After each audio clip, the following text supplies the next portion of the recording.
ஓம் காளி தேவியே போற்றி போற்றி. ஓம் மகா காளியே போற்றி போற்றி. ஓம் பத்ரகாளி தாயே போற்றி போற்றி.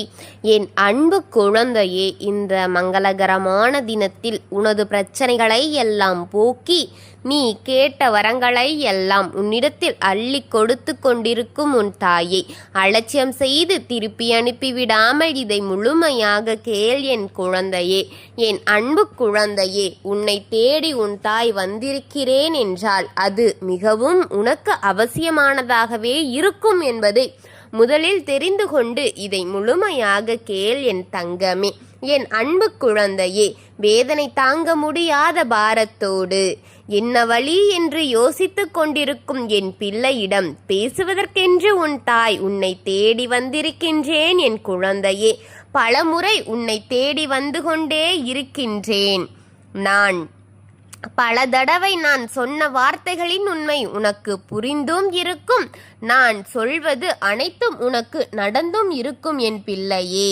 ஆனால் சொல்கின்றேன், அலட்சியமாக இதை கேட்காதே. இந்த வாக்கை இறுதி வரை கேளென் குழந்தையே. உன் வீட்டிற்குள் என்ன நடந்து கொண்டிருக்கிறது, இதுவெல்லாம் எதனால் நடந்து கொண்டிருக்கிறது என்று கூட தெரியாமல் புலம்பிக் கொண்டிருக்கிறாயே குழந்தையே. இதுதான் நடந்து இருக்கின்றது. இவர்தான் நடத்தி கொண்டிருக்கிறார். இப்போது இவர் கையில் தான் இது சிக்கிக் கொண்டிருக்கிறது என்ற உண்மைகளை உன் தாய் உடைத்து கூற வந்திருக்கின்றேன். நான் சொல்வதை இறுதி வரை பொறுமையாக நிதானமாக இந்த வார்த்தைகளை கவனித்து கேளென் குழந்தையே. அப்போதுதான் நடந்த அனைத்தும் உன் மனதில் ஒட்டுமொத்தமாக இருக்கும். எல்லாம் தெளிவான எண்ணங்கள் இப்போது உனக்கு தோன்றும் பிள்ளையே. எதையும் கேட்டும் கேட்காதது போல் காதிங்க வைத்து மனதை அங்கே வைத்து கொண்டிருக்காதே. ஒட்டுமொத்த உடலையும் மனதையும் ஒன்று சேர்த்து கேள் என் குழந்தையே. அப்பொழுதுதான் தெளிவாக புரியும். அவன் கையில் சிக்கி இருக்கும் உன் வாழ்க்கையை எப்படி புள்ளியில் படுத்தப்பட்டிருக்கிறது என்பது வரை கூற வந்திருக்கின்றேன். எப்படி முள்ளில் பட்டிருக்கும் சீலை எப்படி பத்திரமாக எடுப்பது என்பது போல அந்த வாழ்க்கையை பத்திரமாக நீ மீட்டெடுக்க முடியும் பிள்ளையே.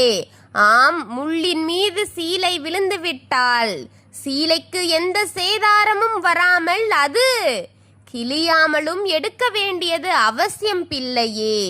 உன் பொறுமையாக இருக்குவது அவசியம் பிள்ளையே. உன் வாழ்க்கை சீரழிய வேண்டும் என்ற திட்டம் போட்டு செய்த காரியம்தான் இது. அப்போதுதான் ஒட்டுமொத்த உன் வாழ்க்கையும் அவர் கையில் சிக்கி இருக்கிறது. உன்னை நிலை குலைய வைக்க வேண்டும் என்ற காரணத்தினால்தான் உன்னை அவமதிப்பாக நடத்தி கொண்டிருக்கிறார்கள். உன்னை அனாதையாக தன்னந்தனி மரமாக நிற்க வைத்து அழகு பார்க்கிறார்களே. வாழவே வழியில்லை என்ற இடத்திற்கு உன்னை தள்ளிவிட்டு கொண்டிருக்கும் இவர்களெல்லாம் இந்த வாழ்க்கையை நீயே வேண்டாம் என்று முடிவை எடுக்க வேண்டும் என்று காத்திருக்கிறார்கள் என்ற திட்டத்தை பெரிதாக இருக்கிறது பிள்ளையே. பிள்ளையே, புரிந்துகொள் என் பிள்ளையே. நம்பிக்கை நம்பிக்கை ஏமாந்து போதும். இனியும் யாரையும் நம்பாதே. உன் வாழ்க்கையை பற்றி சொன்னதெல்லாம் போதும். உன் மனதில் இருப்பதை எல்லாம் கொட்டியதும் போதும். இதற்கு மேல் யாரிடமும் எதையும் கொட்டாதே. யாரையும் முழுமையாக நம்பாதே. அது உனக்கு பெரிய ஆபத்தாகத்தான் முடியும் என் பிள்ளையே.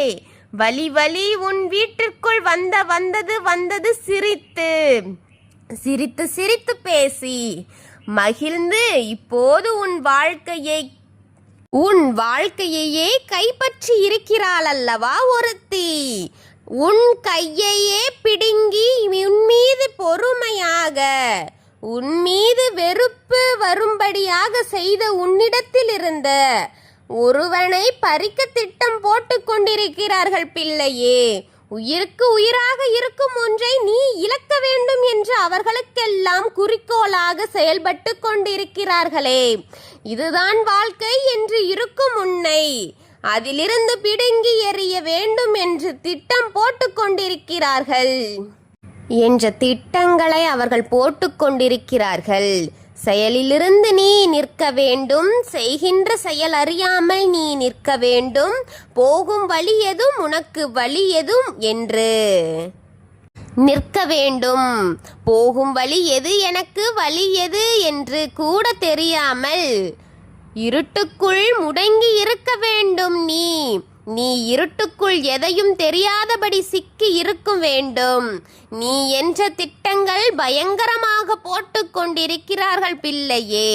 ஆனால் உன் கையில் இருப்பது, உன் கையை விட்டு போய்விட்டது என்று புரியவே உனக்கு காலமாகிவிட்டதே.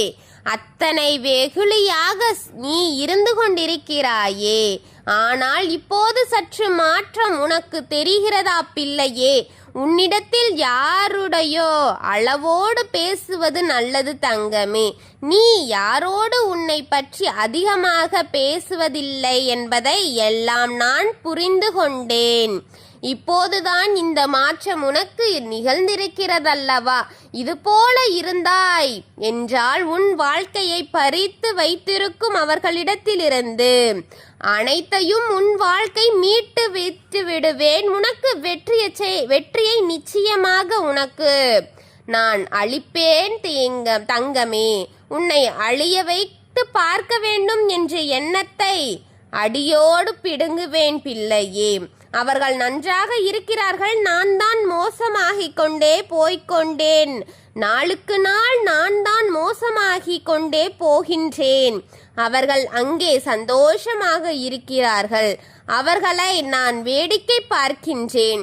என் வாழ்க்கைதான் நாசமாக போய்கொண்டென்று கூறுகின்றாயல்லவா? அழிந்து கொண்டிருக்கின்றது என்ற வேதனை படுகிறாயா அல்லவா? நான் ஒன்றை சொல்லட்டுமா? எத்தனை வழிகளில் உனக்கு நான் சொல்லி இருக்கிறேன், எத்தனை பரிகாரங்களை நான் உனக்கு சொல்லி இருக்கிறேன். ஆனாலும் நீ அதை ஒவ்வொரு முறை ஏற்றுக்கொள்கிறாய். ஒவ்வொரு முறை எதிர்மறை சக்திகளிடமே உன் வாழ்க்கையை அழித்து கொண்டிருக்கின்றாயே. கூறிவிட்டேன், அனைத்தையும் நீதான் முழுமை செய்ய வேண்டும் பிள்ளையே. என் குழந்தையே, நான் கூறியது அனைத்தும் உண்மையாகத்தான் சொல்கின்றேன். ஆனால் இதை எந்த முறையும் தவறவிடாதே என்று கூறுவது எதற்காக தங்கமே? என்னை அவமதித்துவிட்டு எதிர்மறை கையில் உன் வாழ்க்கையை கொடுக்காதே என்று கூறுவது எதற்கு என் தங்கமே? உன்னை காப்பாற்ற வரும் இந்த தாயை அவமானப்படுத்திவிட்டு போகின்றாயே. நான் சொல்வதை காது கொடுத்து கேட்டால் உன் வாழ்க்கை எந்த நிலையில் இருக்கிறது என்பது உனக்கே புரியும் அல்லவா? அவர்களின் கையிலேயே உன்னுடைய வாழ்க்கையை குடிக்கின்றாயே. இது அர்த்தங்கள் புரியவில்லையா என் தங்கமே? இந்த நாள் நான் சொல்வது உனக்கு நடந்து கொண்டிருக்கிறதல்லவா? உன் வீட்டில் ஒன்று கைமாறிவிட்டது தங்கமே. அது நடந்தால் நீ அழிவது நிச்சயமாகிவிடும் தங்கமே. அவர்கள் பறிக்க பார்த்து கொண்டிருக்கும் உனது நேசமான உயிர் அவர்களிடம் சென்றுவிடும் என்பதை புரிந்துகொள். கைமாறிவிட்டால் உன் வாழ்க்கையே கைமாறியதற்கு சமமே தங்கமே. அதனால்தான் உன் தாய் இவ்வளவு வேகமாக உன் வீட்டின் வாசலில் வந்து நின்று கொண்டிருக்கின்றேன். உன் வீட்டின் வாசலில் வந்து இழந்ததை கொடுக்குவதற்காக வந்த இந்த தாயை வெளியே அனுப்பிவிடாதே என் பிள்ளையே. தலை குனிந்து நிற்கும் செயலாகிவிடும் தங்கமே.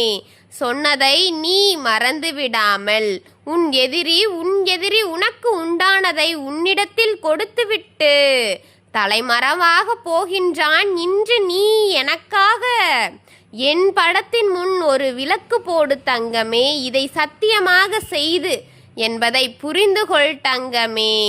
உன் தாய் உன்னிடம் கேட்பதெல்லாம் உனக்கு நன்மையை கொடுப்பதற்காகத்தான் என்பதை புரிந்து கொள் தங்கமே.